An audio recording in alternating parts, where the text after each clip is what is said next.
I got a haircut the other day, and my producer said, "Oh, good, you got a gay Nazi haircut just in time to talk to the Ku Klux Klan guy." Because it's got a little bit of that extra high side thing, and he goes, "Great, you look like a fashionable, alt-right or whatever they kind of call it now."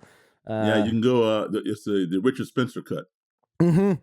Yeah, exactly, and like the Tiki Torch special, I guess. But I looked at the documentary, and I watched all those videos that you sent me, and I just have to say it is.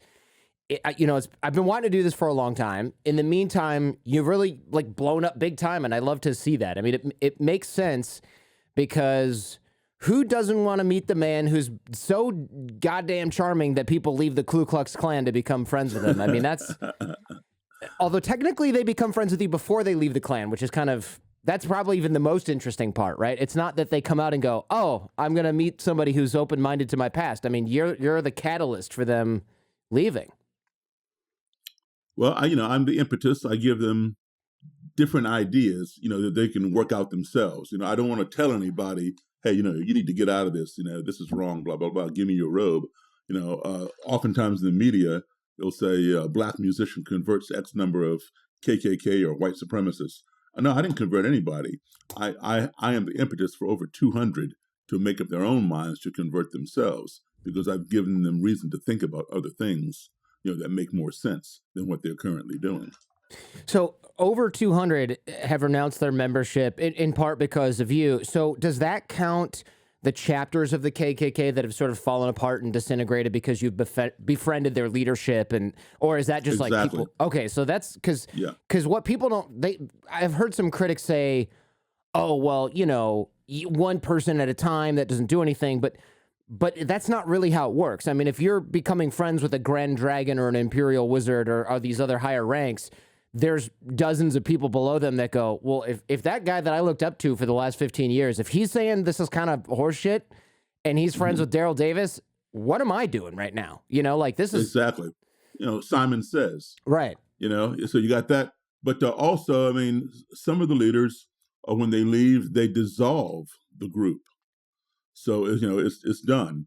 Others, they leave and, the second in command takes over or whatever. So, they may retain some of the membership. That happens also. But, I do believe in one at a time, because even with one at a time, this guy joined because his buddy joined. His buddy talked him into it. And now his buddy's left. So I might as well leave. That kind of, that happens also. It becomes like a snowball effect. So while there have been quite a number of them as individuals, there's also been that attrition, en masse, or more than one, because the leader left or some friend left, and then dad gets out, then his kids get out. Right. Yeah. There's been a couple of interesting stories there that I've researched, and we'll get to those in a second. We should probably back up a little bit because the documentary Accidental Courtesy, and we'll link to that in the show notes, is a great watch. It starts off with a story of you lending a guy your bus so that him and his friends can drive down to a Klan rally. So you, just to paint the picture for everyone, you, an African-American man, lent your bus to a group of KKK members so they could get to a Klan rally. And, just maybe explain, your thought process here. Listen, I don't support the KKK at all. I don't support that ideology. But I support people having the right to believe as they want to believe, as long as they don't cross the line and hurt people. And to prove that I will stick up for somebody else's rights has also led to people just like that sticking up for mine. So to give you a little background, that Klan group was based in a city called Frederick, Maryland, and which is about an hour and 20 minutes outside of Washington, D.C. So they would usually go to some bus rental company up there and rent a bus to go, out of town. So that way they all could ride together, for one of their out of town rallies or something in some other city. And what had happened was, the leader called me and he said, "Hey, do you know of any bus companies down your way in your county that rent buses?" I said, no, I have my own bus. What's going on? Because I have a bus for my band. And he explained that the company that he would normally rent from refused to rent from him now because every time they got the bus back, there were dents in it from people throwing rocks and breaking up Right. the glasses. Everybody knew it was a Klan in that bus. So, for insurance purposes, they didn't want to rent it anymore to him. And so he's going to try to go to another county where maybe his name might be a little lesser known or something. Yeah. So he's asking me. And I said, well, where's your rally? And he told me, and then I said, what day? And he told me. I looked at my calendar, and I wasn't doing anything that day. And I figured, okay, well, I'll go watch the rally. I said, listen, why don't you just take my bus? And he started laughing because he thought I was joking with him. And I said, no, I'm serious. He goes, you're going to lend me your bus to take my Klan to a rally? I said, yeah. He says, well, I never heard of such. I said, I'm not joking. And he goes, well, what do I owe you? I'll rent it from you. I said, no, you don't owe me anything. Just, bring it back with the gas. That's all. He said, okay. So then he and one of his guys came down and got the bus. Now, there were a lot of funny things surrounding that because this was an unpublicized rally. They were just going to show up and walk down a main street in their robes and hoods, and so forth. So nobody knew they were coming except the police because you have to have a permit to do any kind of like little parade thing. That makes sense. Yeah. Yeah. So my secretary, who was white at the time, I only mentioned that, not that it matters to me, and my girlfriend at the time, we had gone down to the spot where they were going to come. Well, the police were all like on every corner, up and down this parade route, and so we show up, and I'm standing around, and they my girlfriend and my secretary walked away because they both smoked or something, and so they walked away out because I don't smoke. They went over there, and so I'm standing there at the on the corner, and there are a couple cops behind me, and they're like talking to each other, keep looking back at me, and I know what was happening. They were hoping that I would cross the street and go on about my business wherever I was going before the Klan showed up. Hope this guy doesn't see the KKK walking down the road. That would be awkward, right? Exactly. And here I am just standing there, the lights changing, I'm still standing there. So one of them, walks over to me and says, how you doing, sir? And I said, I'm doing fine. How are you? And he says, are you waiting across the street? I said, no. And he says, oh, what are you waiting for? I said, the same thing you are. I'm here for the Klan rally. What do you think? Yeah. And I'm the driver. And he says, what would that be? And I said, don't you know what you're waiting for? And he said, well, I'm trying to find out why you're here. Yeah, I'm trying to be vague deliberately, Daryl. Come on. Yeah. And so he wasn't getting anything from me. And I said, I'm waiting for the Klan. And he looked at me like I was crazy. How did this guy know, right? Yeah. So then he walked over to my girlfriend and my secretary, and he says, "Ladies, how are you all? What are you waiting for?" And they said the Klan, and he said to them, "How did you find out about that?" And they pointed at me. So he didn't know what to do. He just walks on back to his partner because he wasn't getting anything out of me. And then this lady, she was a sergeant at the time. And she knew who I was, and anyway, so she shows up, and they all hey Sarge, blah blah blah blah, and then so another officer who knew who you were showed up to join the other two cops. Okay, yeah, she's checking all the points, make sure everybody's in place, okay, and then cars were going by, vans were going by, and they're like looking to see if it's the Klan. I knew it wasn't. I know what my bus looks like, right? So here comes my bus, and there are all these guys in it. And the guy who I lent it to, the leader, he's driving, and I wave. He toots his horn and waves back, and go by. And I said, I said, that's the Klan Hmm. to the cops. And they like looked at me like, well, why are they blowing the horn and waving at you, you know? And then they look at her, their sergeant, and she says, if he says that's the Klan, that's the Klan. And they all get on the radio and they radio each other. Okay, they're here, blah, blah, blah. And what they did was they went down to the end of the parade route, looped around, and came back up. You know, they're just checking out the route first before they get out and start marching. So they come back to the parking lot right across where we're standing, because that's the beginning of the route. And then they all get out of the bus, or they all put on their stuff and then get out of the bus, and they proceed to do the march. After the rally was over, about 15 of them, you know, they brought the bus back, and they came in their cars, and they came to my house. I invited them back to my house, so they're all sitting back here in my living room, Mm-hmm. and I bought beer for them. I knew what they liked. I bought all this beer. I don't drink, but I bought, gave them beer. All but two of them would drink and talk.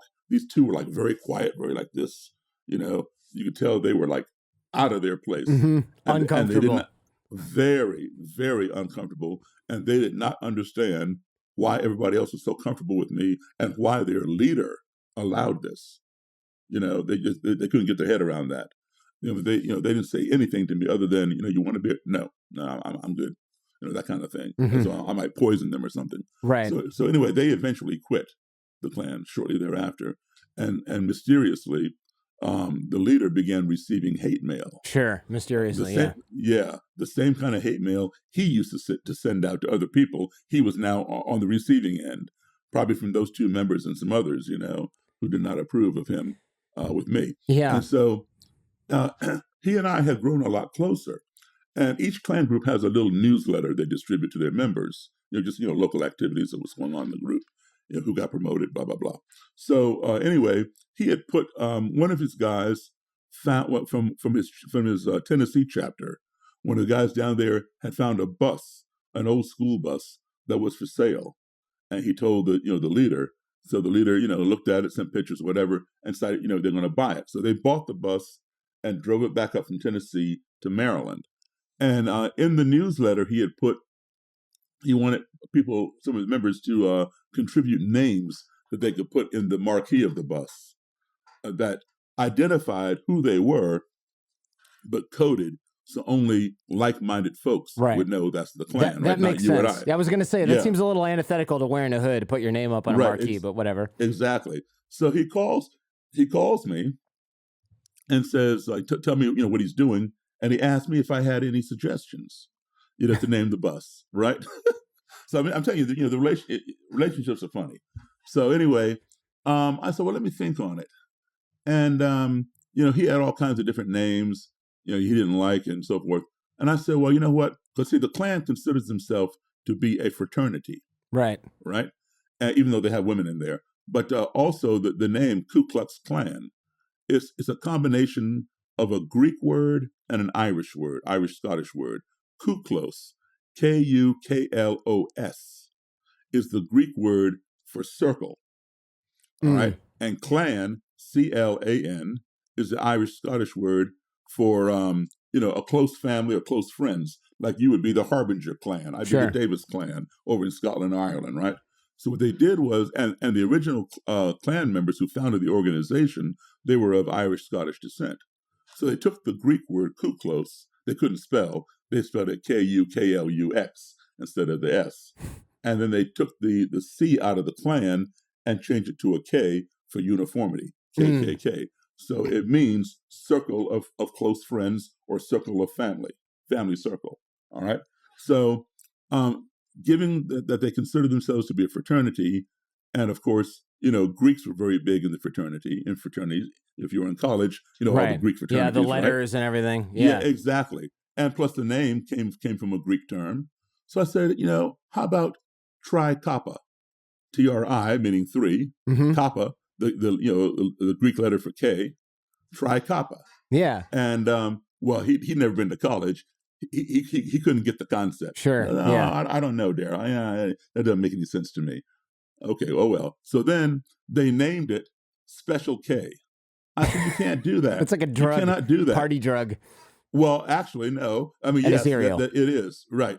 So I told him, I would avoid that. They kept the name Special K, and about 4 weeks later, a month later, they got a cease and desist letter from Kellogg's Yeah. in Battle Creek, Michigan. Yeah. Hey, we don't want our cereal named after a racist hate group. Call us crazy. Right. We're just going to keep that reserved for the cereal. Thanks, guys. Yeah.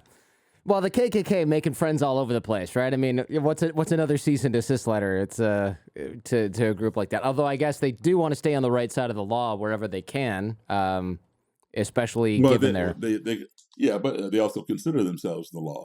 Oh, that's interesting. That's interesting. Although it is ironic though that I could be wrong here, but I thought that the Irish were not considered white by the English. So it's interesting that they decided that they were going to be the sort of arbiter of who is white in America after not being considered white in their own in the United Kingdom earlier. Yeah, earlier. But then, when you come over here, they look more like each other than they look like people like me. That should inform their entire ideology as bullshit, though, right? Like, oh, hey, now that we've moved over here, we look white, and now we're just going to redraw this whole thing because it's all arbitrary. No, we're going to set the lines in stone again, just like they were back in the old country. That was totally unfair for us when we were there. What? That just look what they did to the Native Americans, right? Yeah. Yeah, of course. Yeah. Oh man, the whole thing. The irony is like so thick you can wade through it barely. Maybe we back up a little bit as well. Tell me about growing up, Daryl. I mean, when you were a kid, you had a bit of a unique childhood as well. I did. So I'm age 63 now, and I was the child of parents in the U.S. Foreign Service. So my dad's job with the State Department, was to go to foreign countries and foster better relations between the foreign country and the U.S. government. He was a diplomat. And so I started traveling in 1961 at the age of 3. Wow. And you go to a country, you're there for 2 years, you come back home, you're here for a little while, you go to another country for 2 years, back and forth, back and forth. So my first exposure to school was overseas. I went to kindergarten, first grade, third grade, fifth grade, seventh grade. And my classmates at these schools overseas were from all over the world. Sure. Anybody who had an embassy in those countries, all of their kids went to the same school. So that being my first exposure to, formal education, that was my baseline. That's the first classroom I saw, was this multicultural environment. That's all I knew. Now, each time I'd come back home here to my own country, I would either be in all black schools or black and white schools, meaning the still segregated or the newly integrated ones. And there was not the amount of diversity in our classrooms back in the 60s here, right? Yeah, black kids and white. So essentially, picture this. You're kind of young, so I don't know if you remember black and white TV. Do you remember that? Yeah, because we had my parents. My parents were the ones that were like, "We're not getting one of those new TVs for our, for this room. You can use the old one," and it's like it takes a while to warm up. So you basically you turn it on, leave, go get a snack, go to the bathroom, come back, and it's sort of like fading in slowly. Yeah, that's it. Okay, so, when we went from black and white TV here to color TV, it was like, wow. I mean, it just opened up a whole new dimension, sort of like 3D today or something, That experience was reversed for me when I came back home, as far as school goes, because I was going from color to black and white. Right, You know what I mean? Yeah. And so I was living in the future 10 years ahead of my time when I was overseas, because all this multiculturalism, in fact, that word didn't even exist back then. Yeah. I remember when the word first came out, it was multi-cultural. Now it's all one word, To me, it was just the norm. And so I was already living 10 years ahead of my time. Today, of course, you walk into any major city, USA classroom, you see people from all over. But that was not the case in the 1960s. So I was prepared for it. And I realized a few things.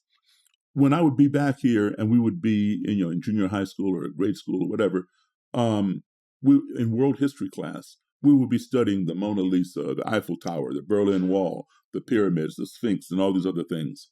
I've been to all those things. I've been inside the pyramids and the Sphinx. I've been up the Eiffel Tower. I stood 5 feet from the Mona Lisa in Paris in the Louvre Museum, all that kind of stuff.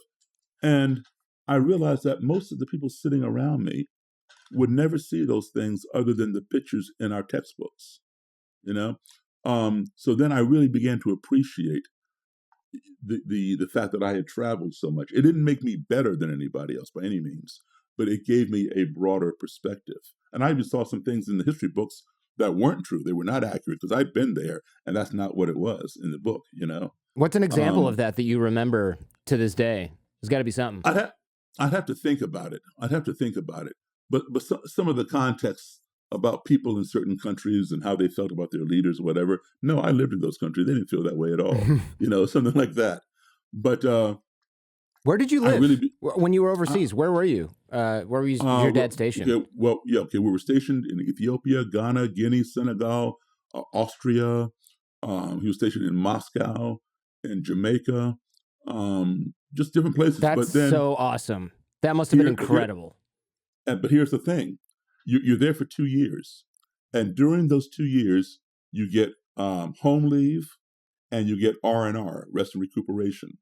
So most Americans who are overseas, they would take both home leave and R&R and come back home here to the States. Mm-hmm. The government's paying for it, right? Right. We wouldn't come back unless something was going on, unless somebody died or whatever. Then we'd come back because you're going to come back anyway at the end of the 2 years. So my father would take the home leave and R&R at the government's expense. We go to Asia, we go to Europe, we go to South America. We see all kinds of different countries. Wow. Why not, right? And so when you combine my travels as a child with my parents, with my adulthood travels now as a professional musician who tours around the world, I've been in 57 countries on 6 continents. So that exposed me to a multitude of ethnicities, colors of skin, races, religions, whatever you want to call it, beliefs, ideologies, and all of that helped shape me. And I believe truly that those were the stepping stones that have given me the ability to sit down and talk with people who you would never picture me sitting with. Not that I respected their ideology, right? All right, but here's what I noticed: no matter how far I go from this country, whether it's right next door to Canada or Mexico or halfway around the globe, no matter how different the people I encounter may be, what I bring back is that we all are human beings, and as such, everybody I've met anywhere in the world, they all want these same 5 things in their life. We all want to be loved. We want to be respected. We want to be heard. We want to be treated fairly. And we want the same thing for our family as anybody else wants for their family. And if you find yourself in a culture or society with which you're unfamiliar, and you apply those 5 values to those people, I can guarantee you the navigation will be much more smooth and much more positive. So essentially, I just viewed white supremacists as another culture, and I applied those values, and that's what allowed me, entrance into that world. Now, of course, I've had my share of violence. People attack me for they just don't like you. You're black, or you're Jewish, or you're gay, or you're Muslim, or whatever it is they don't like. They don't want to hear it. Boom, they're on you. Mm-hmm. Like you see a cockroach, you just go over there and step on it without wondering why he's there. Mm-hmm. Yeah, you don't ask him what he's doing. Yeah, right, exactly. So, I've had a few occasions like that where I've had to hurt some people and put them in the hospital, and then take them to court and beat them there as well. But fortunately, those instances were few and far between. Not everybody's welcoming. There'll be those who don't want to talk to you. Sure, and that's fine. But for the most part, my experiences have been pretty positive.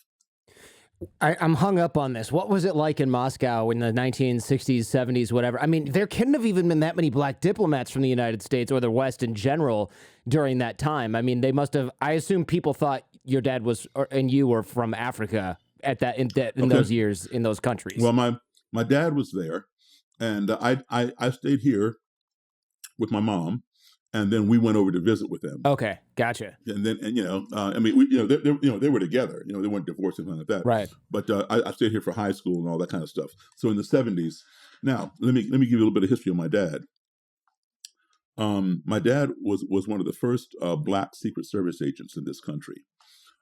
He wanted to be an FBI agent, but the head of the FBI, this guy J. Edgar Hoover, was a terrible racist and male chauvinist, as well as a bunch of other things. No women, no blacks.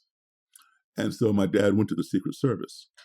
And Harry Anslinger, who was the head of the Secret Service, on the same day hired 5 black men all at the same time for the first time in the history. And my dad was one of those 5. Wow. And my dad rose through the ranks, and he went as high as they would let a black person go. So my dad had a knack for languages. He was just a natural. Linguistic. You just picked them up. I can't explain it. My dad spoke 9 languages fluently. That is incredible. I know how hard that is. I speak a couple languages, and 9 is an unbelievable number. Just to even keep in your head at the same time is incredibly difficult. I couldn't fathom it, but he spoke 9 and could read and write in 4 of them. Wow. And so, Vice President Richard Nixon, who would later go on to become president, at the time he was vice president to Dwight Eisenhower. And he was going to have this famous kitchen debate with Nikita Khrushchev over in Moscow. So the State Department advertised for any Americans to apply who could speak fluent Russian. They wanted to hire one as an interpreter, translator, to go with Nixon. So my dad spoke Russian. Wow. He spoke, so he applied for the gig and he got it. Okay. So he went to Moscow with Nixon and a few other interpreters and his entourage. And he did such a good job that Nixon told Eisenhower about it. And so they called him into the White House. And President Eisenhower told him, because they'd done all their background check on him. And Eisenhower told him, you have gone as far as you can go in the Secret Service. You could probably go a little bit further in the Foreign Service. Why don't you, take a look at that? So my father went and took the Foreign Service exam, passed it. Yeah, crushed it. And, he probably did great on that exam. A guy that well-traveled that speaks all those languages probably could take that exam while juggling. Yeah, that's incredible. What a smart, sharp dude he must have been. It must be cool to have a dad like that. Like, that's a really incredible, unique upbringing. But, as a child, you think that... everyone's dad's like that? Yeah, exactly. Yeah. And everybody does all the traveling that you do. Mm-hmm. Because, granted, other than the natives of whatever country we were in, all my classmates were children of diplomats or military, whatever that was there, and they were always traveling. Yeah, that makes sense. Right. So your peer group is, you haven't been to Paris yet this year? And you're like, I'm the odd man out. Meanwhile, you come back. The people that to bring it home, the people that you talk to now, I would imagine that there is a wide gamut of people who are in the Ku Klux Klan, but I would imagine it is weighted heavily towards people that don't travel a ton internationally. Is that accurate? Absolutely. Yeah. Absolutely. And overall, not just people in the Klan or white supremacists. Some of them would travel to Germany or some other countries that have, neo-Nazi ideologies and things like that. But on the whole, most Americans do not travel other than to go to the beach, within the, their coast. I want to sort of jump on something real quick. You said they travel to Germany or a country that has neo-Nazi ideology, but Germany does not have neo-Nazi ideology now. You mean in the history of the country they would go to? No. They have neo-Nazi ideology. Not as a country, though, so. I'm saying. Like, it exists in the country. Not governmental. Right. I just want to clarify. Like, Germans are about, like, typing emails right now. Like, no! Yeah.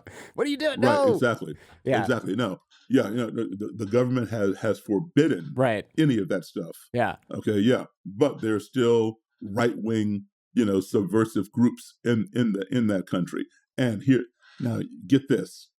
All right, you'll get a kick out of this. Okay, so the neo-Nazi groups, which are looked down upon by the German, government, they have banned the use of the swastika in Germany. You can't even display it privately. Even if you're caught displaying it privately, you'll go to jail. Okay? So guess what they use now to replace the swastika? They can use any kind of rune that they have from... They just took all those pagan runes. They just do something else that looks like a similar sort of... It's called a Hakenkreuz in German. There's different ones that kind of look like it, but the things are bent differently, or, like they kind of bent the other way, or they're slanted. Yeah. Right. There's that, but guess what else they use? Confederate flag? Surprise. Exactly. Oh, really? Oh, wow. Our Confederate battle flag. So that just It's surreal. You go in yeah. and see people with that thing, because to them that represents white supremacy. Yeah, that makes sense. What is that called again? Is that called a Dixie flag or is that something else? That is called, well, the official name is the Confederate battle flag. Okay. Okay, because it's not, see, a lot of people make the mistake by calling it the Confederate flag. We all use that generically. It is not the flag of the Confederacy. That's a different flag. It's red, white, and blue, and a circle of stars. Okay, but the crossbars, that's the Confederate battle flag. Those, what is it? Is that called the Union Jack or is that the English flag? No, now I'm confused. I'm getting confused. That's the English flag. That's okay. Yeah, I've heard that before. I feel like I've heard it before used about the Confederate flag. Maybe I'm just getting confused. So that's telling that they use the Confederate flag or the Confederate battle flag, because if you talk to people that use it here, they'll say this is not a white supremacy thing. This is just a Southern history thing. You're confusing it deliberately because this is your liberal agenda to get rid of our history. It's not about hate. It's about heritage. Right. They'll say, yeah, exactly. That's what they say. Okay. You know what my comeback to that is, and I'm very serious. It is about hate. It is about slavery. Okay. That flag was the battle flag. The Civil War was fought over slavery. End of story. In the North, when you go to school, you're taught the Civil War was fought over slavery. In the South, they don't teach it that way. They say the Civil War was fought over states' rights. Yes, it was fought over states' rights. The state's right to own a slave. That's the part they don't tell you. Okay? So here's the thing. I tell people, listen, the South had, my parents are from the South. They're from Roanoke and Salem, Virginia. Virginia was the seat of the Confederacy, Robert E. Lee. Everything around here is Leesburg, Leesville, all that kind of stuff, right? People name their middle name Lee after Robert E. Lee. So they say, it's about, I say the South has a lot to be proud of, a whole lot to be proud of. Slavery was not one of those things. And that flag was the battle flag in the Civil War that was fought over slavery. Now, I tell those people who tell me, no, it's heritage. My great ancestors were in the Confederacy. I want to honor them. That's fine. Guess what? If you know American history, you would know that there were also plenty of Black people who fought in the Confederacy. My ancestors fought in the Confederacy. Why? Because slaves had to fight for their masters. All right. So now I honor my ancestors because without them I wouldn't be here. I don't honor the Confederacy. Now there are some Black people who do honor the Confederacy, and they have Confederate flags. I'm not one of them. If that's how they want to honor their ancestors, that's fine. All right. But here's the thing: it was fought to maintain slavery. Mm-hmm. Now, if you think that it's heritage and not about hate, all you have to do is go to a Klan rally and you'll see all these Confederate flags, Confederate battle flags. And I tell these people, all right, I'll tell you what, you go to a Klan rally with me. And when you see those people in robes and hoods carrying a Confederate flag, I want you to approach them and tell them that is not what that flag is about. That flag is not about hate, and to give you back your flag. If you do that, whether they give it back to you or not, if you just do that, you confront them, I will come over to your house and I will take your Confederate flag and I will hoist it up your pole for you. Mm-hmm. That's an interesting challenge. Yeah, not a lot of takers. Right. None. It's interesting. I used to buy into the whole, I guess it is about states' rights, even though, of course, I studied in Michigan and I learned that it was about slavery. And I was like, okay, maybe I'm wrong. I'm always open to being wrong about something, especially in history that I learned in a public school, because God knows what turned out to be complete bullshit that I learned in school. And there's a lot of things. But then I started to dig a little deeper and I started reading, I read the articles of the Confederacy and some of the documents that they were writing. And it is so clear that they are fighting for the right to maintain the plantation economy on the back of Black slaves. I mean, it is unambiguous as you can get. It's like states' rights is just it's kind of like saying, God, there's got to be a euphemism in here. So it's just a euphemism, but it's like a euphemism for saying, oh yeah, he loves to party. And what you mean is he's got a drinking problem, or like he's doesn't, Right. oh yeah, he's an all-night partier. You don't mean he's up watching Netflix until 4 o'clock in the morning, right? Right. It means something else. And that's kind of what it struck me as with the states' rights thing, because I thought, oh, maybe I'm just like confused. But then you realize, okay, this is a lot of people who say that either haven't studied it and it's a completely sort of like innocent lack of understanding, or they're deliberately trying to muddy the waters because it's uncomfortable to say, yeah, it was about slavery, but we don't really want to think about that. We want to think about our proud heritage, and it's just a real unfortunate mess that it also had slavery. And then there's the Klan, right? Then there's the people on the more sort of right end of this spectrum. But here's the thing also, we went to war in this country against Great Britain, and we beat Great Britain. There are a lot of Americans here in this country who are of British ancestry, right? And we beat Great Britain, which is the reason why we celebrate the 4th of July. These Americans of English descent, they had ancestors who fought against us in the Revolutionary War, but they don't celebrate those ancestors by going out and flying the Union Jack and building statues to King George III. The reason they are here is because King George III wanted them to worship him, and they want to leave and worship whoever they want to worship, right? The loser does not get to build his statues on the winner's property. We went to war against Japan when they bombed Pearl Harbor. We beat Japan. I don't like the way we did it, but we did. There are plenty of Japanese Americans in this country, but they honor their ancestors because they had ancestors who fought in that war against this country. But these people don't go out and build statues and fly the Japanese flag to Emperor Hirohito, right? We went to war against Germany in World War II, and we beat Germany. And there are plenty of Americans of German descent who any of their ancestors were beholden to Adolf Hitler because he was a dictator. So either they abided by him or they escaped to Poland or somewhere. Yeah, that's right? My family did that. My family, I'm German, Austrian, Austrian technically. Yeah. So Austria is one of my favorite places. It's a great place. Yeah. And look, there's no Nazi flags flown on any holidays in our household, and there never have been, and Exactly. none of my relatives will ever do that.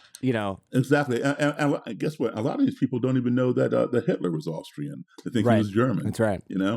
But anyway, we beat Germany, but these people don't go out and build statues to Goebbels or Hitler or Mengele or whoever and fly swastika flags unless they're neo-Nazis or something. So the loser does not get to build his statue or fly his flag on the winner's land. The Confederacy needs to get over it. They lost the war. So their flags need to come down. Their statues need to come down. I'm not saying tear them down and destroy them by any means. It's part of our history. All right. It's a shameful part of our history. But I believe history should be shown. The good, the bad, the ugly, and the shameful. It all needs to be shown. But take that stuff down, put it in a museum, or build a Confederate memorial park, put it over there. People who want to honor it, put flowers by it or pray to it or whatever, can go there and do it, But there should only be one flag, the flag of the winner.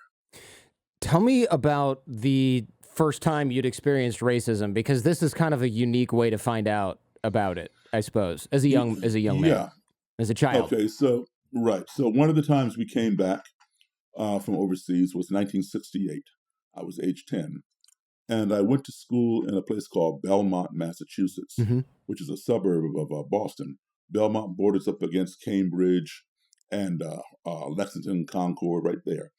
And so there were 2 black kids in the whole school, B in 4th grade and a little girl in 2nd grade. So I never really saw her except for like recess or lunchtime. All of my friends were white, 4th and 5th graders. And my male friends, some of them were Cub Scouts. And they invited me to join. And I joined. Had a great time. Everybody was very nice to me, no problems. And we had a parade from Lexington to Concord.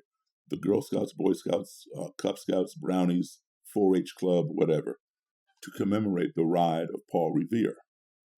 And the streets were blocked off. Sidewalks were lined with nothing but white people, waving and cheering and smiling.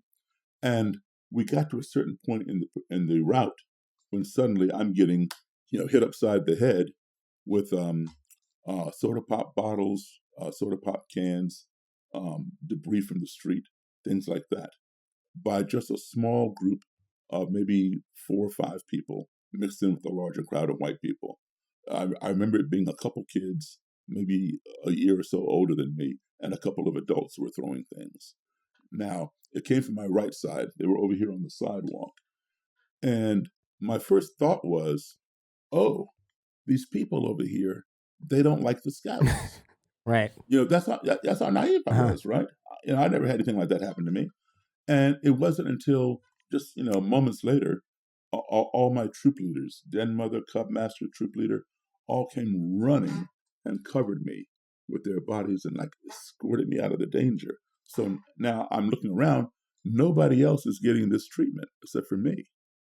And so I'm trying to blame myself. Like, what did I do? I didn't say anything to them. I didn't do anything to them. Why are they doing this to me? What did I do? And they wouldn't answer. They just kept shushing me and rushing me along, telling me everything's going to be okay. Just keep moving, keep moving. I never got an answer.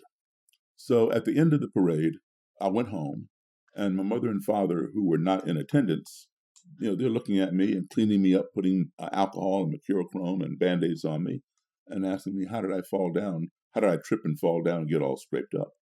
And I told them what happened. I didn't trip and fall down. When I told them what happened, for the first time in my life, I'm an only child. For the first time in my life, my mom and dad sat me down at the age of 10 and explained to me what the word racism was. Now get this. You might find this incredible, but at the age of 10, I had never heard the word racism. I had no clue what they're talking about. It wasn't part of my world.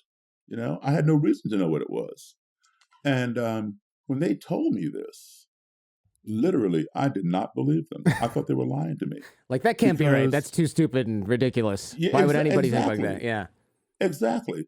And my 10-year-old brain could not process it.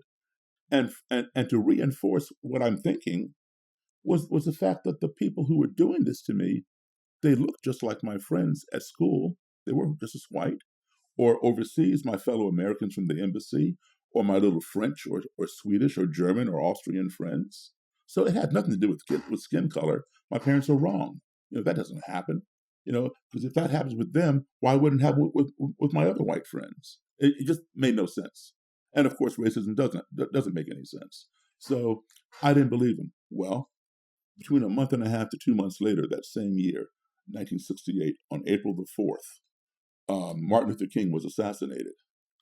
And every major city, my hometown Chicago, nearby Boston, where I am right here, Washington, D.C., everywhere, Los Angeles, they all burned to the ground in the name of this new word that I had learned, racism.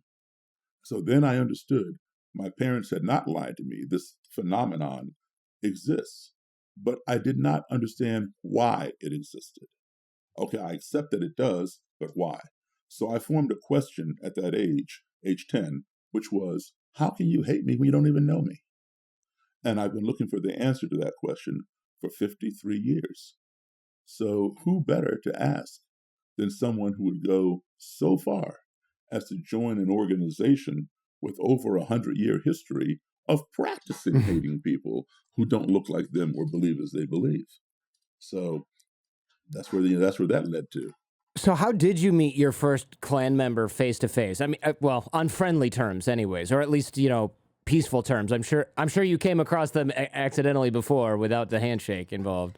I did. The very first one that I met, I didn't know he was a Klansman, but I beat him up. Mm-hmm. He was beating up a lady on a sidewalk outside of a restaurant, and I intervened. But I found out later he was a Klansman. Not that it bothered me. He was somebody beating up a lady. But anyway, so I had joined a country music band. Country music had made a resurgence. And there had been a movie out, Urban Cowboy, with John Travolta and this mechanical bull and all these line dances. So country was popular. So I joined this country band, and they were established in the area. And we played a place called the Silver Dollar Lounge. in a town called Frederick, Maryland, just over an hour outside of Washington, D.C. The Silver Dollar Lounge was known as an all-white lounge. There were no signs, but black people did not go there. And they did not go there because they were not welcome. And when you go somewhere where you're not welcome and alcohol is being served, yeah, not a great mixture. Yeah, not a great mixture. So here I was in this place. Now the band had played there before, my first time there. And after the first set, we're taking a break, come down off the stage, going to go sit down at the band table, and I feel somebody come up from behind me and put their arm around my shoulder. Now, I don't know anybody in this place, so I'm turning around to see who's touching me. There's this white guy. He's like 15 years or so more older than me. Big smile. And he said, man, I sure like your piano playing.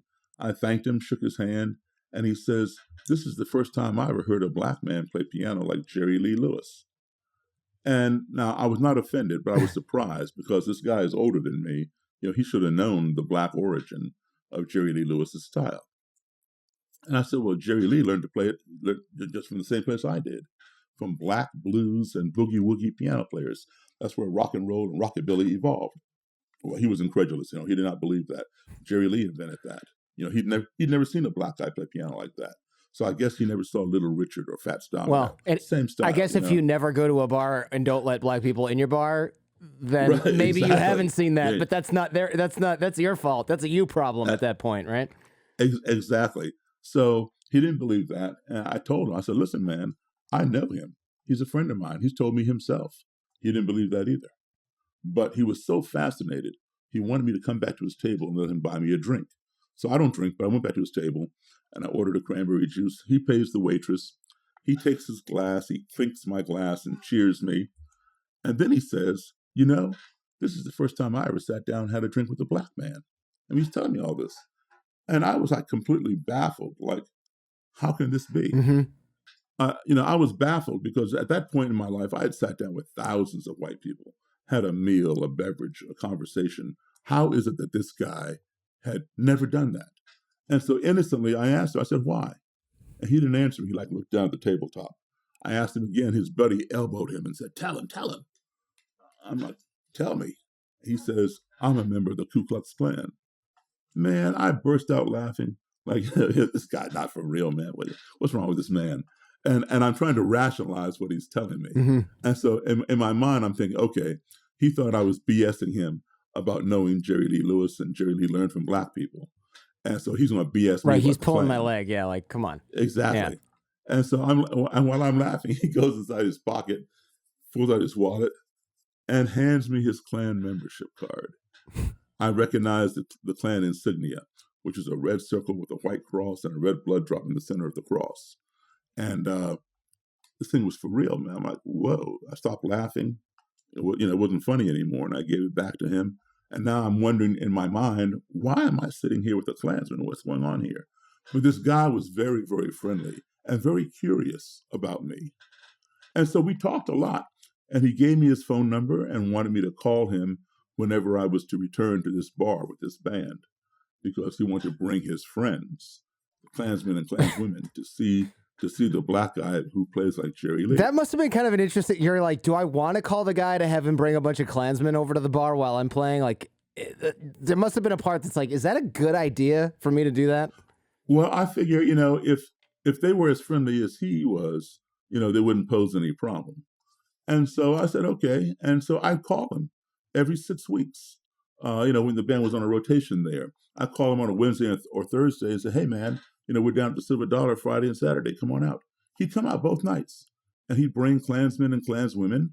And they'd gather around the stage and watch me play and get out on the dance floor and dance. And then on the breaks, I'd make my way over to his table, say hello. Some of them were curious about me. They wanted to meet me. Others would see me coming and they'd get up and scurry away. So they didn't have to touch me or talk to me. And that was fine too. It's amazing that it was that kind of simple and easy. And I know that you dug a little bit deeper after that. I mean, you eventually got a meeting with a guy who was supposed to be kind of dangerous, right? Yeah. Tell me about that. Okay, so at the end of that year, I think I played through December, through Christmas. Then I quit the band, and I went back to playing rock and roll and blues and R&B and whatever else was going on.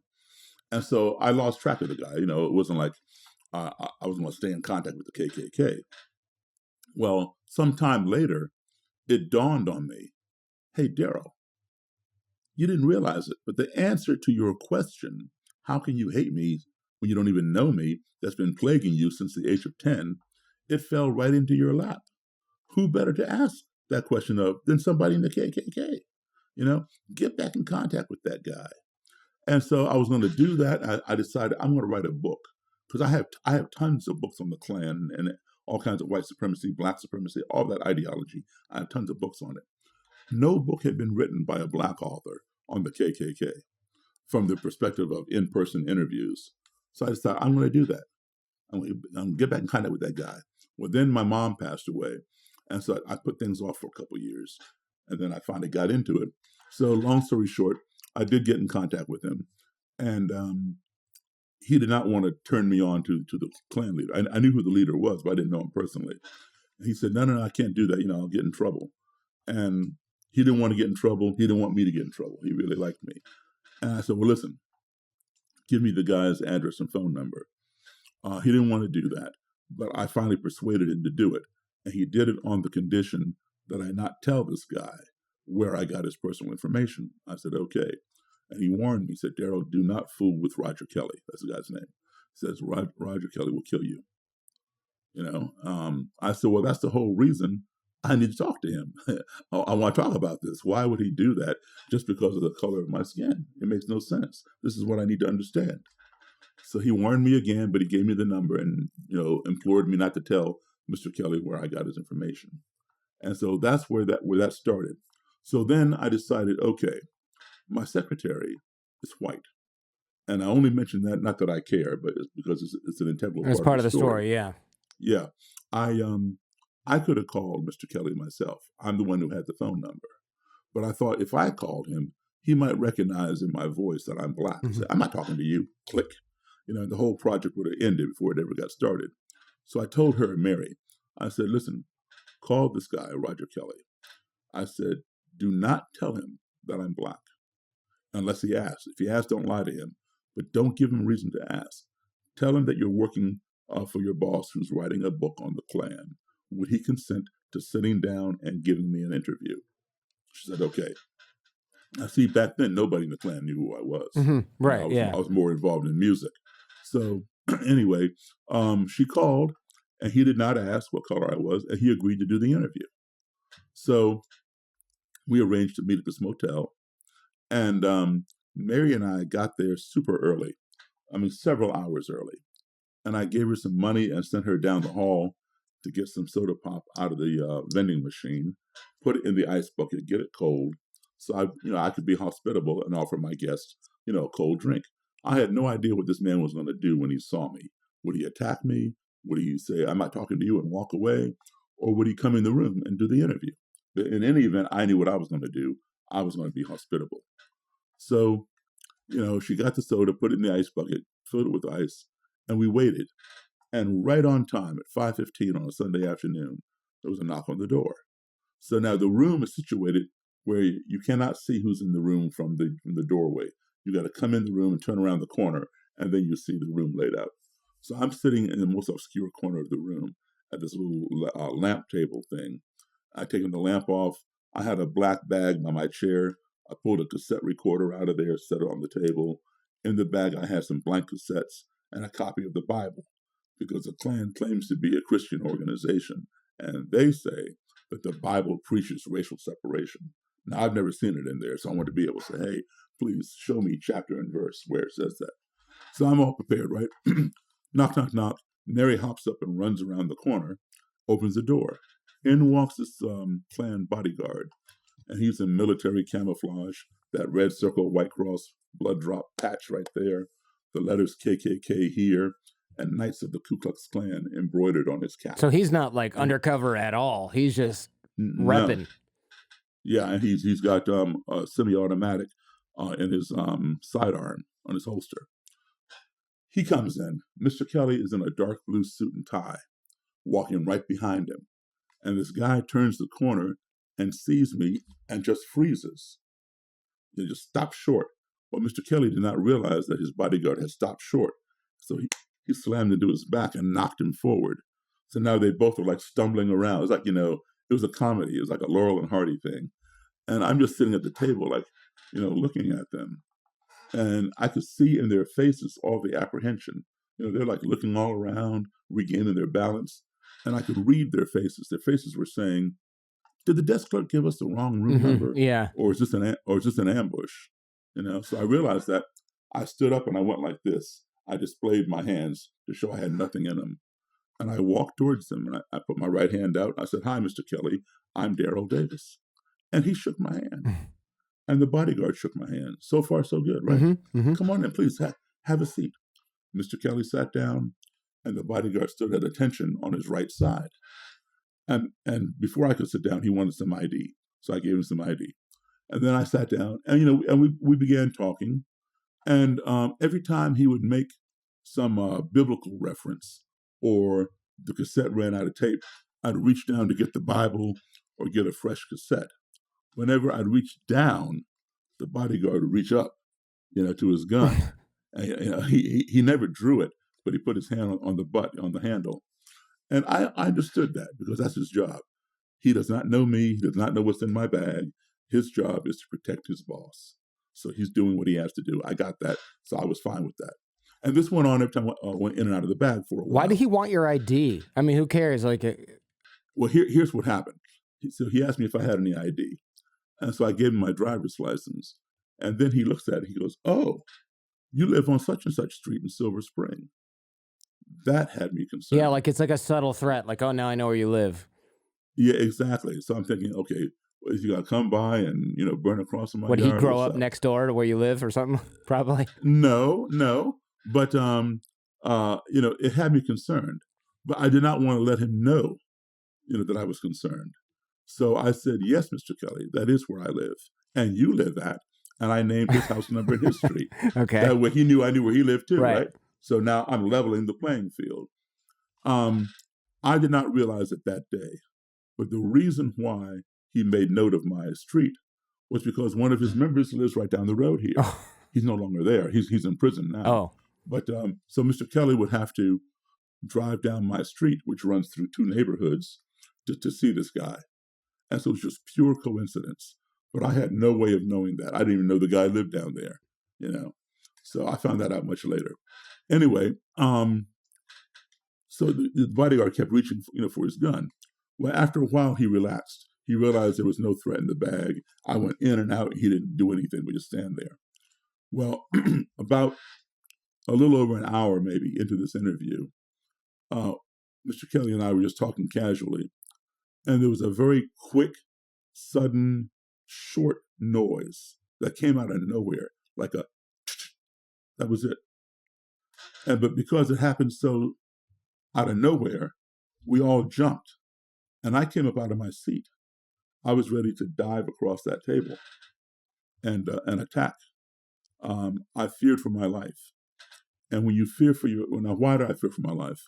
Well, my ear could not discern the noise. It happened too fast and was gone.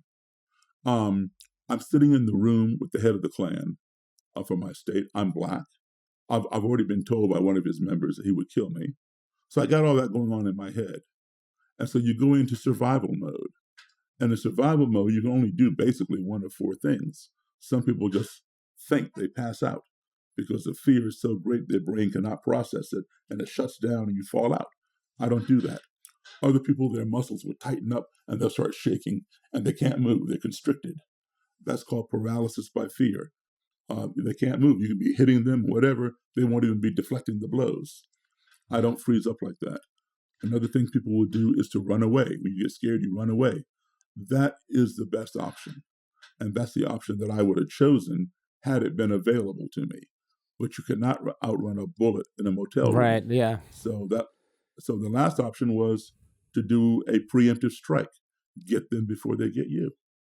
And that's what I was going to do. I was going to dive across the table, grab both of those guys and slam them down to the ground and immobilize that guy's gun. Okay? But when I hit the table, I'm looking right into Mr. Kelly's eyes. I didn't say a word. My eyes were conveying everything I was thinking because I knew he made that noise. There was no doubt in my mind he made that noise, and I didn't know what it was. And because I didn't know what it was, it caused fear, and I perceived it to be ominous and threatening. And I knew he could read my eyes. My eyes were saying to him, "What did you just do?" Well, his eyes had locked with mine, and he didn't say a word either, but I could read his eyes as well. His eyes were asking me, "What did you just do?" And the bodyguard had his hand on his gun, looking back and forth between both of us like, "What did either one of y'all just do?" Well, Mary, she was sitting on top of the dresser to my left because there were no more chairs. And she realized what had happened, and she began explaining it when it happened again. What had happened was the ice in the ice bucket had melted, and the cans of soda were falling down the ice. Oh, God. That was it. You know, somebody almost got shot over an ice cube. That's how crazy this thing was, right? But this, was a teaching moment because all in that same moment, it confirmed the fact that we all were human and we all had something in common. We all felt fear in the same moment.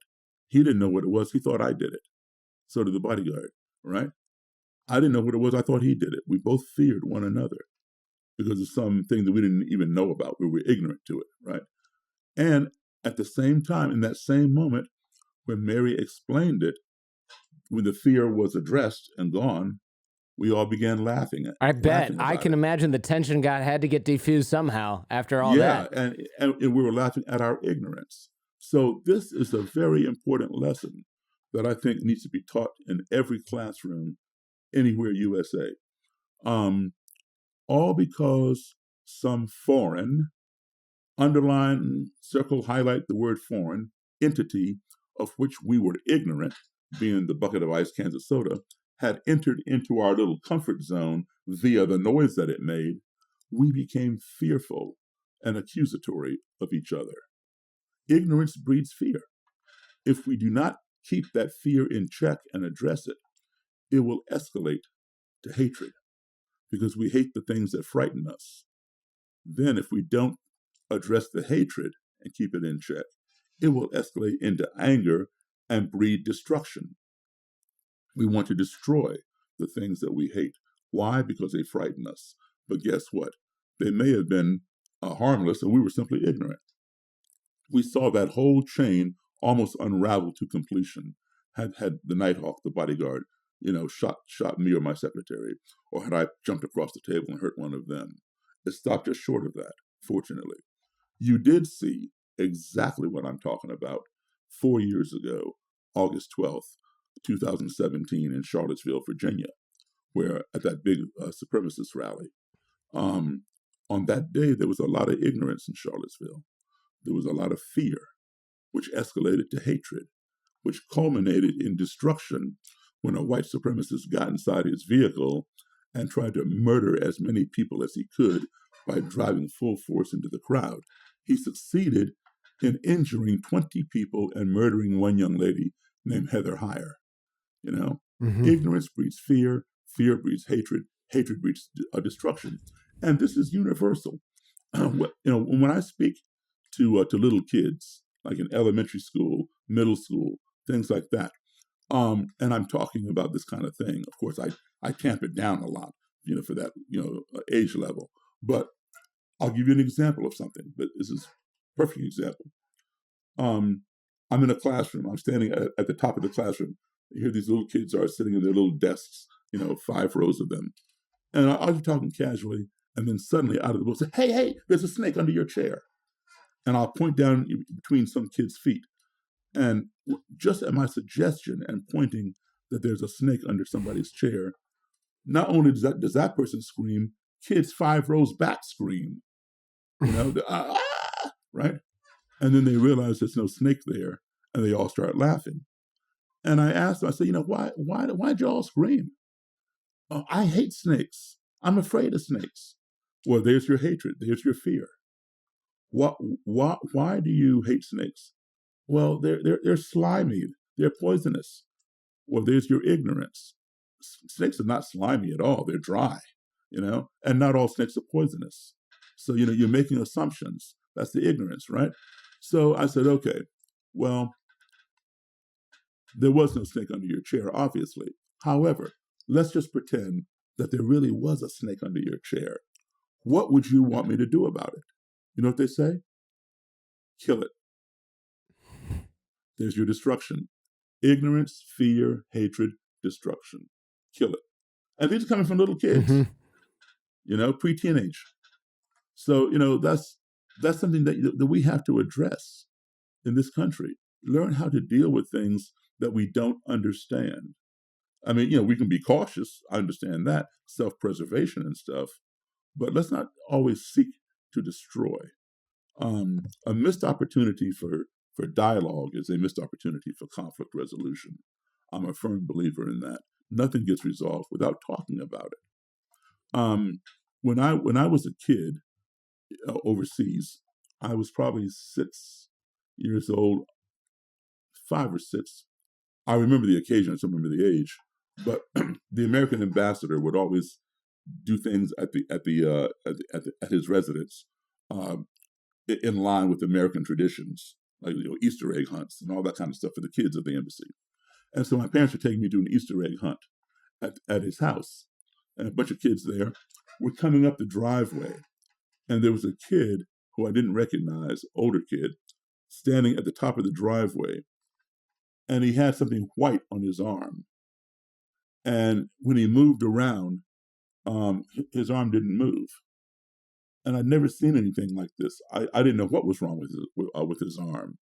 And when we got there, it was time to get out of the car. I wouldn't get out. I was afraid of that kid because I'd never seen an arm like that before. And my parents just kept trying to explain to me, it's a cast. He's injured his arm. You put it in a cast. I'd never seen a cast before. So it was foreign to me. I didn't want anything to do with that kid. And my parents literally had to drag me out of the car, kicking and screaming and crying, because I did not want to go anywhere near that kid, but I would have had to walk by him to go play with my other friends. They dragged me out of the car, and I ran to my friends, man, And over time that day, I remember some of my friends, going up to the guy, and they were like touching his cast, and they were writing something on his cast. And so I was curious. I kept my distance, but I'd get closer and closer, and I'd look. And then he asked me, do you want to write your name on it? I saw everybody else doing it, so I figured, okay. And he handed me a marker. I took it from afar. I touched the cast, and then I began writing my name on it. And of course, he and I became friends later. But it took that experience of not knowing what it was. It put fear in me. So I can understand, how ignorance can breed fear. You don't seem to be offended by the racist and hateful commentary coming from Klansmen or other people, like, to your face, right? So how did you develop the ability to, what do you call it, compartmentalize that or not allow it to get to you? How did you develop that? Because I know who I am. And you cannot define me unless you know me, So I just meet this guy 10 minutes ago. He walks in the room to be interviewed. And he's telling me that I'm a criminal because, Black people are prone to crime. I asked the question, how can you hate me? You don't even know me. And some of the answers are, Black people are prone to crime. Well, where's the evidence of that? Well, Mr. Davis, all you have to do is look at our prison system.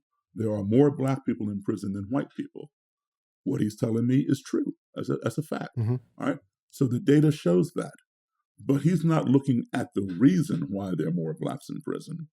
He's not looking at the imbalance in our judicial system that puts Black people in prison for things that white people get to go home for or get shorter sentences for or whatever. All he sees is there are more Blacks in prison than whites, so therefore Blacks are probably more prone to crime than white people. That's the narrative, and it fits. So I don't push back. I just listen to him. All right. Now, when he first walks in the room and sees me, his wall goes right up because I'm not the object of his affection, right? Right. So I'm a Black. That's why he joined the Klan. So his wall is up. He's on the attack. His job is to let me know my place. My place is the place of somebody inferior. He is superior. He is the supremacist, right? I'm not supreme. So, he has to get that established. And so I'm prone to crime. I listen. He tells me that black people are inherently lazy, that we prefer to scam the government welfare system. We always have our hand out for a freebie. I listen. And he goes on to say that black people are born with smaller brains than white people. The larger the brain, the more capacity for intelligence. The smaller the brain, the lower the IQ. So now he's calling me dumb. And he's saying that this is evidenced by the fact that black kids, year after year, consistently score lower on the SATs than white kids. Again, this is true. All right? Absolutely true. He sees the data and he makes that narrative in his mind. He's not considering why. Where do most black kids go to school? In the inner city. Where do most white kids go to school? In the suburbs. We know the suburban schools are much better equipped than the inner city schools. White kids who go to school in the inner city also score very low. Black kids who go to school in the suburbs score much higher. So it has nothing to do with the color of the child's skin or the size of the child's brain, but has everything to do with the quality of the educational system in which that child is enrolled. But, he's not seeing all that. He's just seeing the data, the stats on the scores. So he's convinced. And now, because I'm not pushing back, that wall is coming down. The temperature is coming down because he is so used to pushback. You call some black guy, a criminal, call him lazy, tell him he's dumb with a small brain, you're going to get some pushback. I'm not pushing back. I'm just, letting him roll. And so his temperature is coming down, the wall's coming down, and he's getting curious as to how I'm taking this. So if I were to push back when he first started doing this, his ears would be shut. He's going to shut me out. He don't want to hear what I have to say. But when the wall is down and he's curious as to how I feel about what he's saying, his ears are open. So once he finishes exhausting all this vitriol, then I respond. It's my turn to talk, and he's ready to listen. However, I could go on the offense. I could say, no, you are the criminal. People like you are the ones hanging black men from trees, dragging them behind pickup trucks, blowing up their churches, and all that kind of stuff. And I would be 100% correct. The Klan has a vast history of that. But if I did that, the wall would go right back up. He'd be, right? So rather than go on the attack, on the offense, I go on the defense. I say, listen, man, I hear you. I hear what you're saying. However, I'm black. I don't have a criminal record. My mom and dad didn't have a criminal record. As far as welfare goes, I've never been on welfare. My mother and father were never on welfare. I said, as far as my brain size goes, I've never measured it, but I'm sure it's the same size as everybody else's. And my SAT scores, they got me into college. Now, see, I've already done my homework on this guy. I know he barely made it out of high school. So I'm not going to throw something in his face and say, I'm smarter than you. I know that I have more intelligence in my little fingernail than he and his whole Klan group put together. But I'm not going to throw that in his face. I'm going to say, listen, my SAT scores got me into college, knowing that he didn't go, right? I said, so, how do you explain that? And he has to think and come up with something. So what happens then is this. This has happened more times than I can count. They go home and they reflect on what transpired during the day, just like you will, just like I will, before we go to bed.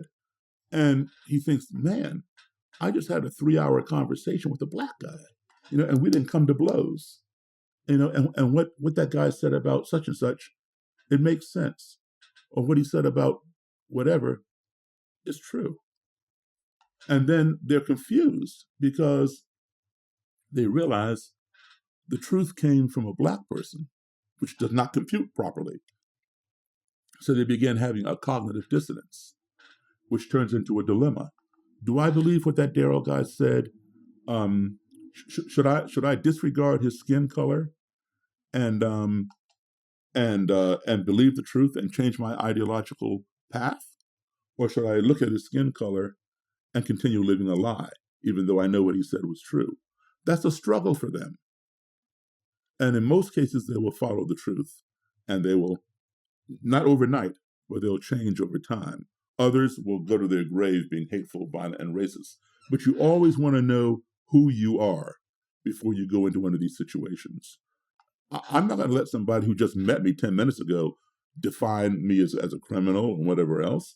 Now, if my parents were to tell me, Daryl, I think you're prone to crime, and you're kind of lazy, and you're also kind of dumb, I might believe them because they brought me into this world, they raised me, but not somebody just walks in my room.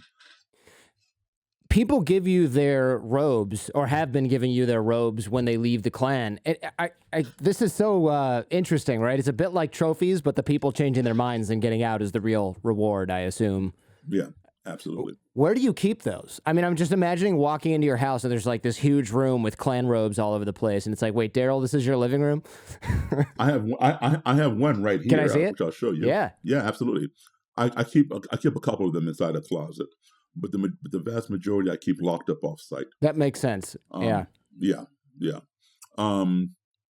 So here, this is when I was showing on another call. Wow. This is the symbol that all Klan groups use, and of course you see the flags. Oh yeah. Okay. This guy, he was a Grand Dragon from Maryland. His name was Robert White, and Robert White went to prison for 4 years for conspiring to bomb a synagogue in Baltimore. Okay, and he continued running the Klan while he was in prison through his vice guy. And then when he got out, he took it back over, continued running it. A few years later, he went back to prison for assault with intent to murder 2 black men with a shotgun. Jeez. All right, so he did 3 years for that one. So he spent 7 years in prison. I contacted him right before he got out of prison the last time, and I didn't tell him I was black. And I told him, I'm writing a book on the Klan. I'd like to interview him. He wrote me back, and man, everything wrong with the world was because of the blacks and the Jews. Mm-hmm. The whole world would be a lot better without any of them. All that kind of stuff. He was vehemently violent and vehemently racist. And he said, we could meet, when he got out in a couple months. And this was in November. And in December, he sent me a Christmas card, that he had made in the prison because they don't sell them there. You got to make your own. And then in January, he was due to get out in February. In January, he writes me and he's all upset. How come you didn't tell me you were black? So he had sent some of his people to check me out somewhere, and they reported back to him that I was black. So now he thinks he's being deceived. And I'm setting him up or whatever. I wrote him back. I said, "Listen, man, what difference does it make? If you're going to tell me the truth, does the truth change if you talk to a white person than you talk to a black person?" I said, "All I want to know is what you're thinking." So he said, "Okay." And so we did meet, and again he explained the problem was with black people and the Jews and on and on. We kept meeting, and he began toning it down over time, not overnight, but over time, and he finally got out of it. Now, as a Klan leader, you don't get paid per se. You might get a small stipend out of the dues, but you can't make a living. You can't pay your mortgage and your rent and stuff, put your kids through school. You have to have a regular job. Grand Dragon, Imperial Wizard, Exalted Cyclops, Great Titan, these are all titles, which don't carry any money. Mm-hmm. So like Boy Scout leader, you have to have a regular job. Right? His regular job when he was doing that synagogue and stuff, he was a Baltimore City police officer. Wow. Oh, my God. Before he went to prison, obviously. Yeah. Oof. Yeah. Okay. And there were others, and there still are others on that force. Okay. It's very serious. So, when we got out. What year was this? What year was this that he was? In the 80s. Okay. In the 80s. I guess that gives me a little bit of comfort, but not like a ton. Yeah, but he's been in it since he was in it since the 60s, and when he got out, that was it.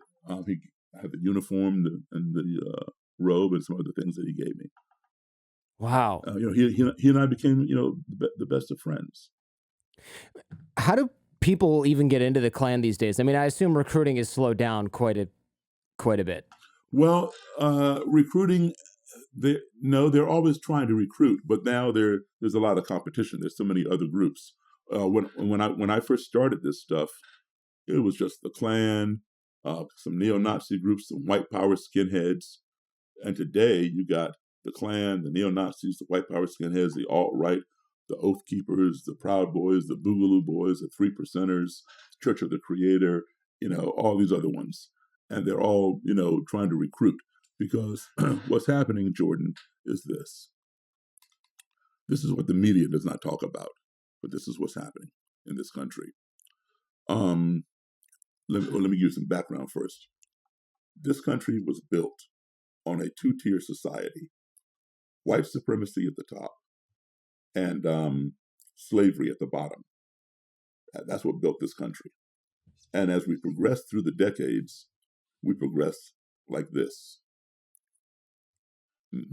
Maybe like this, but never like this. There's always this hierarchy thing. So when I was a kid, the black population in this country was 12%. Native Americans, 1%. Hispanic people, 2%. What do you call it? Asians, almost 3%. Oh, Today, what? Today it's white. Well, white people were around 84, 86% back then. I'm doing the math in Today- my head and it's not working. Yeah, okay, got it. I'm Okay. trying. Okay. Well, you want to add them up? No, it's not. Okay, It's not so- even important. I was just doing it out of habit, and it was like, is that 100? But then I Okay. was like, it's irrelevant. No. Then you have other. Other. You Oh know, yeah, I- right. Sure. No, that makes sense. Yeah, I'm just naming the majority ones: the Asians, the Native Americans, the Hispanics, the blacks, and the whites. You got other mixes and things. Okay, so today, Native Americans remain at 1%. Black people remain at 12%, 12.9, almost 13%. So we really have not grown. Asians have almost doubled. I think 5.9 or 6%. Hispanics have more than doubled. It's like 17 point something percent. So if you just take 12% black and 17% Hispanic, that's 29% non-white right there. This is happening. And it is predicted that in the year 2042, which is only 2 decades from now, 21 years from now, this country, for the first time in history, will be 50-50. 50% white, 50% non-white, which includes Asian, Hispanic, Black, and other. Okay? When you have sat on the throne of power for 400 years, you don't want to get off. Now, there is a large percentage of white Americans who say, that doesn't bother me. That's evolution. I don't have a problem with that. Yeah, I already made some kids that are other. So I don't know what to check. They're going to be like, there's not enough boxes, or maybe there are too many. I don't know. Dad, what do I check? Well, I have some solutions for that, and I'm going to turn you on to a guy that you need to see his film, Eli Steele. I'll tell you about him in a second. All these groups are saying, come join us. We're going to take our country back. We're going to build that wall. We're going to send those people back to where they belong. What these people are telling me, the Klan, the Nazis, the alt-right, they're telling me, Daryl, I don't want my grandkids to be brown. They call it the browning of America, or white genocide through miscegenation. And they're freaked out about that. What they're freaking out about is that their identity is being slowly erased. And are you familiar with the term white flight? Yeah, I'm from Detroit, so I think that's almost probably where that might have even originated, or at least that's an early example of it, right? Yeah, I got to hook you up with my friend from Detroit, Jeff Scoop. Oh yeah, Jeff Scoop. You know Jeff? I feel like I've heard of him because isn't he was running like a Nazi group in Detroit a long time ago. Yes, indeed. Yeah. Jeff Scoop, he had the largest neo-Nazi group in this country, the NSM, National Socialist Movement. And he was in the group for 27 years. 25 of those 27 years, he was the commander, the leader of that group. Today, he is out of that group. Wow. In part due to myself and a Muslim woman.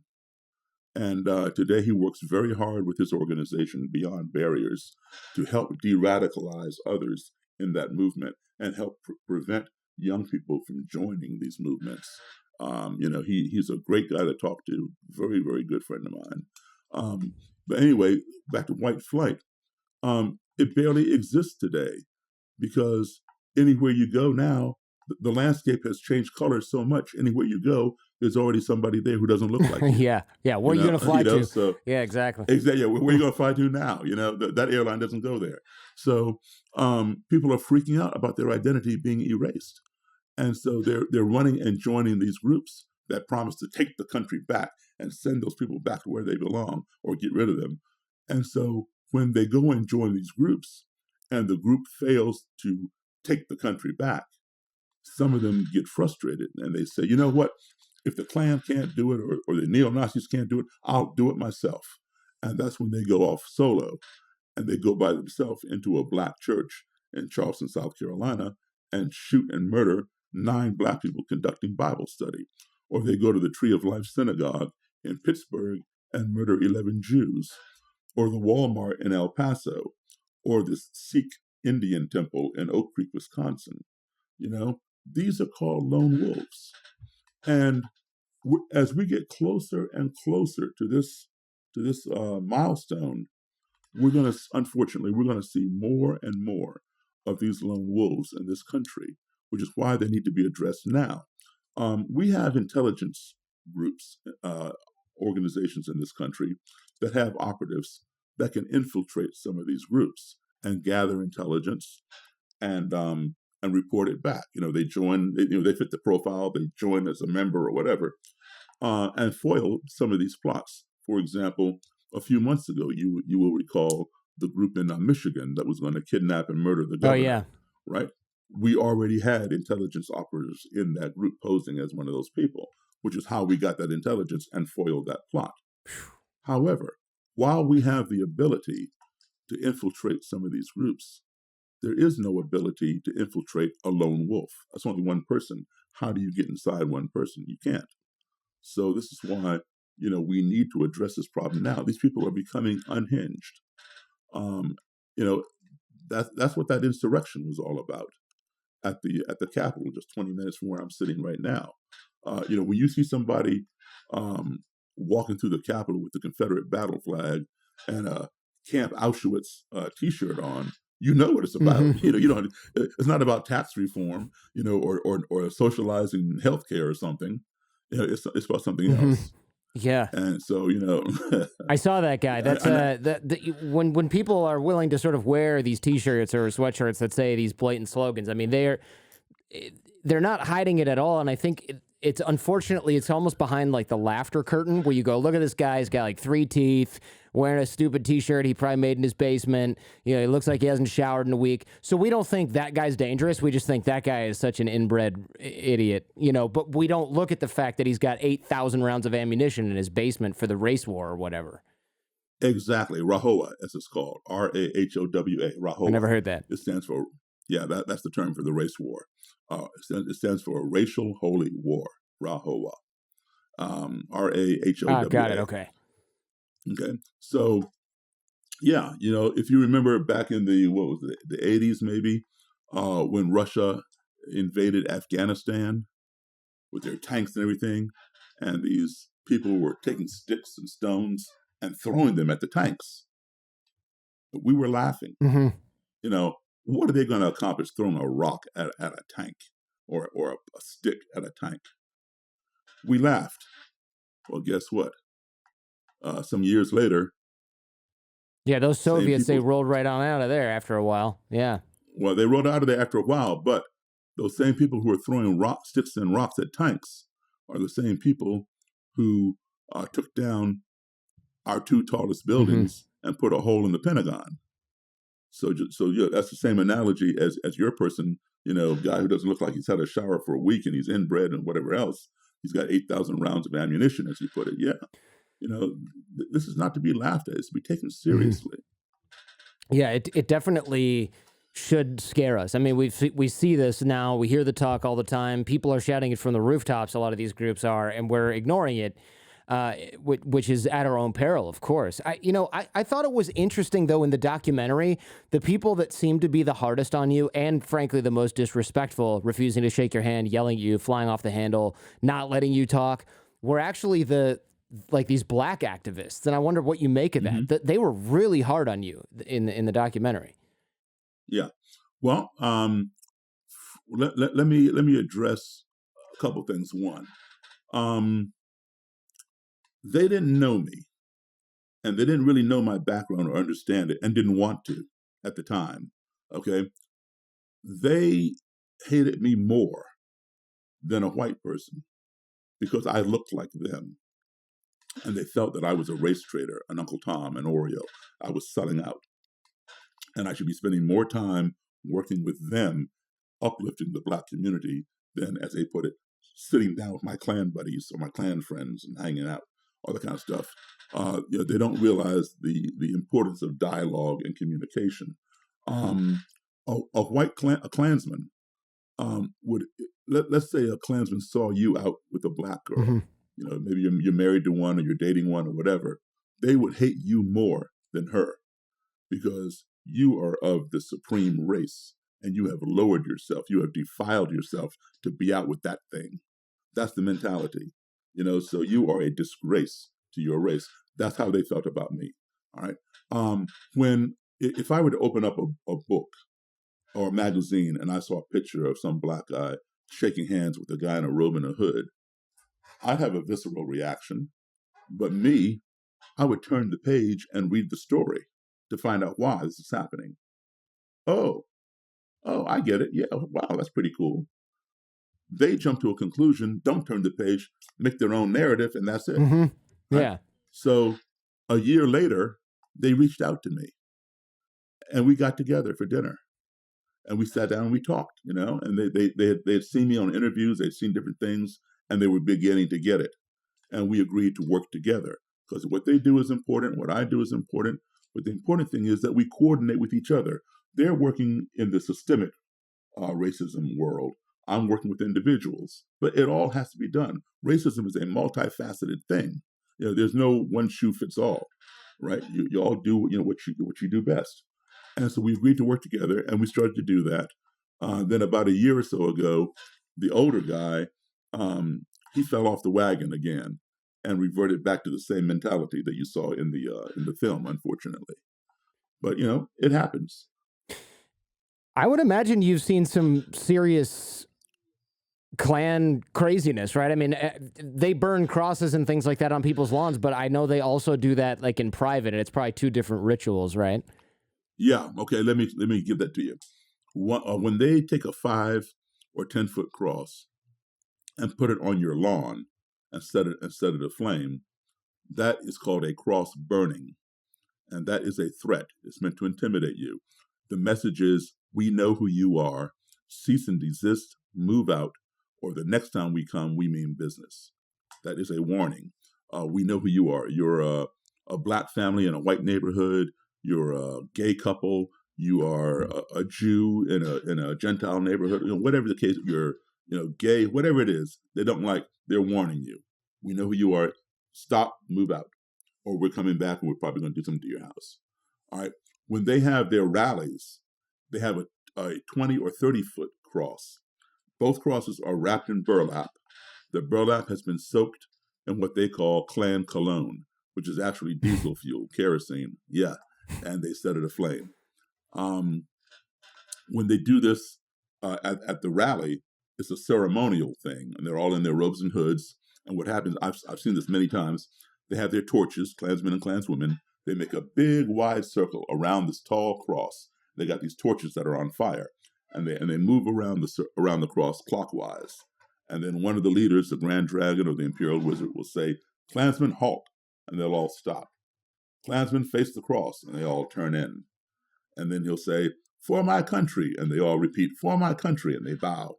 "For my God, for my God, for my race, for my race, for my clan, for my clan." Klansmen approach the cross, and they all close in around the base of the cross with their torches. Klansmen light the cross, and they throw their torches down at the foot of the cross, and whoosh, this thing goes aflame.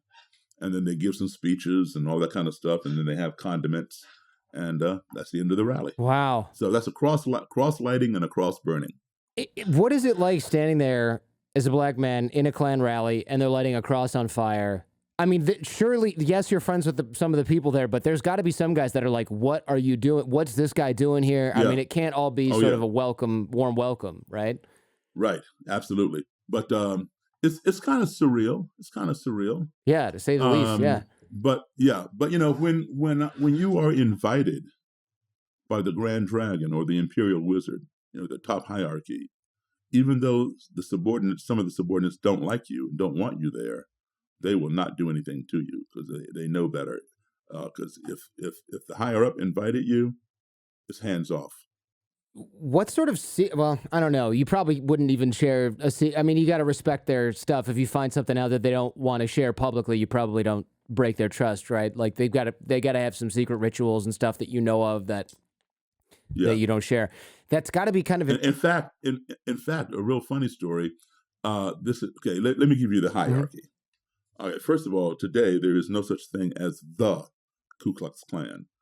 Just like there is no the Black Lives Matter, all these different factions. So there was the Ku Klux Klan, and then it splintered into all these different factions. They had fallings out and whatever else. So you have all these Klan groups, and they all are autonomous. And then there are chapters of each Klan group wherever. You might have the Dixie Knights of the Ku Klux Klan, the Rebel Knights of the Ku Klux Klan, the Confederate Knights, the whatever Knights. These are all separate autonomous groups. Now, they all have the same basic bylaws, the same secret handshake, the same passwords, the same titles, and the same colors on their robes that designate the ranks. But they are autonomous, and they don't like each other. It's funny because when you see them all in public together, they will hold a united front, but behind closed doors, they're rivals with each other. Competing for members and stuff like that. Exactly.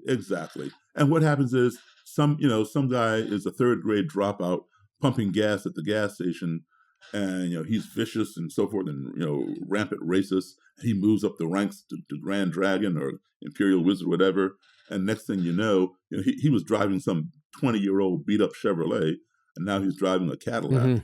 In 2021, and he still works at the gas station. Something's happening. He's pocketing Klan dues for his own gain. So then people get mad and they leave that Klan, go join another one or form their own, all that kind of stuff. So, and then some people, they want racial change to happen institutionally. They don't want to go out and hang people or beat up people.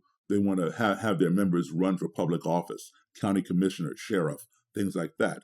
And so they go and join some Klan group, but the Klan group turns out to be very violent. So they leave and go join a more, docile one. Others join the Klan hoping to go out and do some night riding and, kick somebody's rear end. But this group is more docile, so they got to go find a violent group. So they splinter off. That's why you have all these different factions. Now, if you have your chapter of the Klan established in your state and in another state or in multiple states, you can then consider yourself to be a national Klan group. Therefore, you must have a national leader who oversees all the states. We call our national leader the president. They call theirs the Imperial Wizard. Anybody who's prefixed with the word imperial means that person is a national officer, wizard being the top. An imperial caliph would be like a vice president, vice wizard. And then you have secretary, treasurer, on and on. Then the next high level down is the state leader. Each state in which you have a chapter has to have a leader. We call the state leader the governor. They call theirs the Grand Dragon. And then a Grand Caliph would be like a lieutenant governor. And then secretary treasurer. Within the state, you have counties. Wait, did you say caliph, like the Muslim word for, or is it caliph? Caliph. Oh, okay. K-L. I misheard you. Yeah. That would have been really, that would have been weird. Well, you're on the right track. You're on the right track because what they call their Bible, their Klan handbook is called the Koran. Really? What is going on there? Kloran. Wow. Yeah, exactly. So, I say, they appropriate everything. But it's almost like if you were a troll and you were messing with them, you would use those words and they're like, no, we're using these. Yeah. So even the sort of like science fiction ranking titles, which I assume just didn't age well, but also they couldn't have ever sounded that great. Maybe they did in like 1940. Well, see, in the original Klan of 1865, these people, the founders, were six founders, six former Confederate officers at the end of the Civil War. They wanted to keep something going. They were of Irish Scottish descent, and they came from the Masons, the Scottish Rite. And you know that fraternity, that Mason, is a very secret organization. They have all these weird names, Oh, that's right. Grand Poobah, all that. Not to say that all Masons are Klan people. No, they're not. You know, but that's where the idea comes from. The secrecy and those weird names. They've got Cyclops and stuff too, though, right? I mean, that's even more. Yeah. Okay, so I'm getting to that. Yeah. So the county leader is known as the Great Titan. Anybody on the great level is a prefix of the word great, means that person's county level. Grand level is state level. Imperial level is national level. Within the county, you have districts. We call our district leader the councilman, the alderman, the mayor. They call theirs the exalted Cyclops. That's a district leader. And then below that is just a plain white robe Klansman, plain rank and file. So you have all these different officers. And it makes them feel important when they have these titles. Yeah, that's kind of telling, right? With the sort of almost like exaggerated hyperbolic title kind of shows you why people might join a group like this, right? Feeling a little insignificant, become an exalted Cyclops, sure beats being the guy who pumps gas and gets beat up by his older brothers or neighbors and whose wife left him or something. Kids don't talk to him. Right. No, I'm the Grand Wizard now. Like, I'm a big deal, right? I can't necessarily earn my way to the top. You can sort of hate your way to the top. And he is a big deal within Klandom, right? The invisible empires, they call it. Now, you mentioned the secret rituals and stuff. Here's a story you'll appreciate. God's honest truth.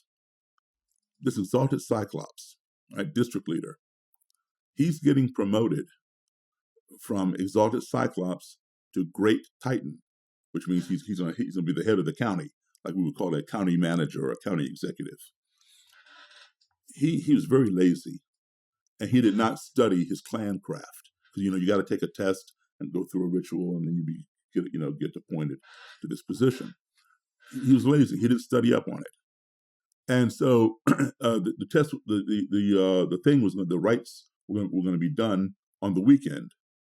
He calls me up in the middle of the week because he's too embarrassed. I mean, he's had like a month to study up for this stuff. He's too embarrassed to call his Grand Dragon or his Imperial Wizard to find out, what he needed to know, what he needed to do, et cetera, et cetera. Because, they would tell, well, why didn't you study it before? You had a month, blah, blah, blah, right? So he calls me and tells me his dilemma and wants to know what he has to do, because he knows I know. So a Klansman called you for a crash course in Klan ideology so he could pass his test. It's called Klancraft. Wow. So Klancraft. So I told him, and he passed. There must have, every time you do something like that, there must be a little seed where the person goes, so let me get this straight. I had to call Daryl Davis, my black friend, to tell me how to pass my Klan test so that I can learn more about how we're superior and I hate people who look like him. It's just got to like every little, it's like, I'm from Michigan, so this analogy doesn't make sense in California, but it's like when there's cracks in concrete and then you pour water in there and the water freezes and those cracks just get a little bit bigger every single time. That's got to be kind of like that sort of phenomena. Yeah. I mean, it takes them a while to connect the dots. Yeah. But it happens. It happens. What I've said before is this, that it bothers me a great deal that we call ourselves the greatest nation on the face of this earth. Now, there's nothing wrong with being patriotic and loyal, and I am very loyal, and I am very patriotic. I love my country. It does have its flaws, but, we are progressing, and we will get to where we need to be at some point. So I'm not saying, anything against the country, but we have to admit that there are some flaws here. And I don't adhere to that statement that we are the greatest. Maybe I would bend and say that perhaps technologically we are the greatest. After all, we Americans put a man on the moon. We invented that technology to put Neil Armstrong up there on the moon before anybody else. And while Neil Armstrong was up there walking around on the moon, making that famous statement, one small step for man and one giant leap for mankind, we were able to talk to Neil Armstrong via satellite radio phone, all the way from Earth, all the way to the moon. We, Americans, invented that technology. Everybody who's going to watch this podcast or listen to it, every one of them has email and have a cell phone. You type a few words, type a few numbers, hit send, and you're talking to somebody right next door to your state or halfway across the country or even anywhere on the planet, anywhere on the face of this earth. We invented that technology. So how is it that we as Americans can talk to people as far away as the moon or anywhere on the face of this earth, but yet there's so many of us who have difficulty talking to the person who lives right next door because he or she is a different color, a different religion, a different persuasion, a different whatever, or perhaps they are a family member seated at your dinner table who voted for a different candidate, and you can't talk to them anymore. How is it that we can do that we can't carry on these conversations?